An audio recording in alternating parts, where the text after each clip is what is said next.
ইসলামের স্বপ্নকে তিনটি ভাগে ভাগ করা হয়েছে।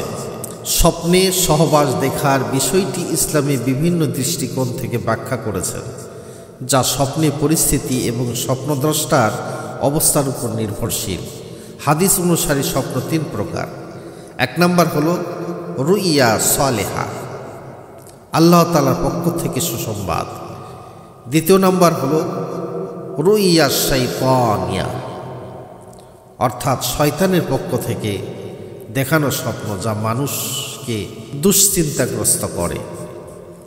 তিন নম্বর হাদিসুন নাফস, অর্থাৎ মানুষের জাগ্রত অবস্থার চিন্তা ভাবনা প্রতিফলন।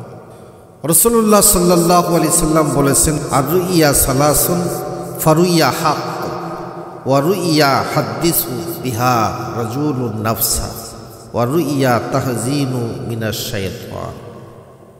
স্বপ্ন তিন প্রকার: সত্য স্বপ্ন, মানুষের মনের কল্পনাপ্রসূত স্বপ্ন এবং শয়তানের পক্ষ থেকে দেখানো স্বপ্ন, দুঃখজনক স্বপ্ন। স্বপ্নে সহবাস করার বিভিন্ন ব্যাখ্যা দেখা যায়।